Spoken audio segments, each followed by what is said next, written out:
തലയ്ക്ക് പരിക്കേറ്റ് റോഡരികിൽ കിടന്ന യുവാവ് ചികിത്സയിലിരിക്കെ മരിച്ച സംഭവത്തിൽ പ്രത്യേക അന്വേഷണ സംഘം എത്തും. ചപ്പാത്ത് പുതുപ്പറമ്പിൽ ബിനോജ് മോഹനൻ മരിച്ച സംഭവത്തിലാണ് പീരുമേട് ഡിവൈഎസ്പി വിശാൽ ജോൺസന്റെ നേതൃത്വത്തിലുള്ള പ്രത്യേക സംഘം അന്വേഷണം നടത്തുന്നത്. മരണപ്പെട്ട ബിനോജിന്റെ പിതാവ് PK മോഹനൻ മുഖ്യമന്ത്രിക്ക് നൽകിയ പരാതിയിലാണ് നടപടി.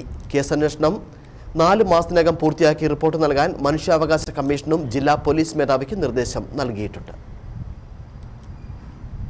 തലയ്ക്ക് പരിക്കേറ്റ് റോഡിൽ കിടന്ന യുവാവ് ചികിത്സയിലിരിക്കെ മരിച്ച സംഭവത്തിൽ അന്വേഷണം നടത്താൻ പ്രത്യേക സംഘത്തെ നിയോഗിച്ചു. ചപ്പാത്ത് പുതുപ്പറമ്പിൽ ബിനോജ് മോഹനൻ മരിച്ച സംഭവത്തിലാണ് പീരുമേട് ഡിവൈഎസ്പി വിശാൽ ജോൺസന്റെ നേതൃത്വത്തിലുള്ള പ്രത്യേക സംഘത്തെ നിയോഗിച്ചത്. ജില്ലാ പോലീസ് മേധാവിയാണ് സംഘത്തെ നിയോഗിച്ചത്. പിതാവ് PK മോഹനൻ മുഖ്യമന്ത്രിക്ക് നൽകിയ പരാതിയിലാണ് നടപടി. കേസ് അന്വേഷണം 4 മാസത്തിനകം പൂർത്തിയാക്കി റിപ്പോർട്ട് നൽകാൻ മനുഷ്യാവകാശ കമ്മീഷൻ ജില്ലാ പോലീസ് മേധാവിക്ക് നിർദ്ദേശം നൽകിയിട്ടുണ്ട്. ചികിത്സാ പിഴവുണ്ടെങ്കിൽ അത് കണ്ടെത്താൻ മെഡിക്കൽ ബോർഡ് രൂപീകരിക്കാനും കമ്മീഷൻ നിർദ്ദേശിച്ചിട്ടുണ്ട്. 2023 ഒക്ടോബർ 24 രാത്രി 10-നാണ് ബിനോജിനെ വീടിന് മുമ്പിലുള്ള റോഡരികിൽ അബോധാവസ്ഥയിൽ കണ്ടത്. തലയ്ക്ക് പിന്നിലെ മുറിവിൽ നിന്ന് രക്തം വാർന്നൊഴുകുന്ന നിലയിലായിരുന്നു ബിനോജിനെ കണ്ടത്. ഉടൻ തന്നെ കട്ടപ്പനയിലെ സ്വകാര്യ ആശുപത്രിയിൽ എത്തിച്ചു. പരിക്ക് ഗുരുതരമായതിനാൽ അവിടെ നിന്ന് കോട്ടയം മെഡിക്കൽ കോളേജിലേക്ക് കൊണ്ടുപോയി. മെഡിക്കൽ കോളേജിലെ ചികിത്സയും കാര്യമായ പുരോഗതി ഉണ്ടായില്ല. തുടർന്ന് ബിനോജിനെ വീട്ടിലെത്തിച്ച് ഡോക്ടർമാരുടെ നിർദ്ദേശപ്രകാരമുള്ള ചികിത്സ നൽകി. എന്നാൽ 160-ാം ദിവസം ബിനോജ് മരിച്ചു. സംഭവത്തിൽ അന്വേഷണം ആവശ്യപ്പെട്ട പിതാവ് മോഹനൻ ഉന്നതാധികൃതർക്ക്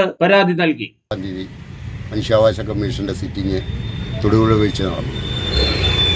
തൊടുപുഴയിൽ വെച്ച് നടന്ന യോഗത്തിൽ ജില്ലാ പോലീസ് സൂപ്രണ്ടും പീരുമേട് ഡിവൈഎസ്പിയും ഉപ്പുതറ സർക്കിൾ ഇൻസ്പെക്ടറും ASIയും പങ്കെടുത്തു.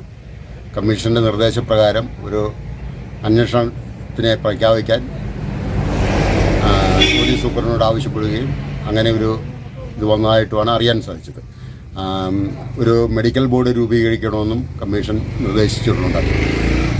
അതിൻ്റെ കൂട്ടത്തിൽ തന്നെ ഞാൻ മുഖ്യമന്ത്രിക്ക് ഒരു പരാതി കൊടുത്തിരുന്നു.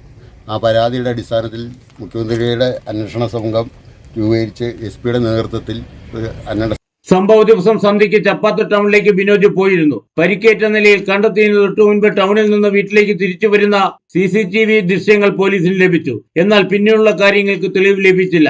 അബോധാവസ്ഥയിലായതിനാൽ ബിനോജിന്റെ മൊഴിയെടുക്കാനും പറ്റിയില്ല. ഇതോടെ പോലീസിന്റെ അന്വേഷണം നിലച്ചു. അന്വേഷണം തൃപ്തികരമല്ലെന്നും ചികിത്സാ പിഴവുണ്ടെന്നും കാട്ടി പോലീസ് മേധാവിക്ക് മോഹനൻ വീണ്ടും പരാതി നൽകി. തുടർന്ന് 2 ഏജൻസികൾ അന്വേഷിച്ചു. കൂടുതൽ അന്വേഷണം വേണമെന്നാവശ്യപ്പെട്ട് റിപ്പോർട്ട് നൽകിയെങ്കിലും നടപടി ഉണ്ടായില്ല. തുടർന്നാണ് മുഖ്യമന്ത്രിക്കും മനുഷ്യാവകാശ കമ്മീഷനും ബിനോജിന്റെ പിതാവ് മോഹനൻ പരാതി നൽകിയത്. Idukki vision news, Upputhara.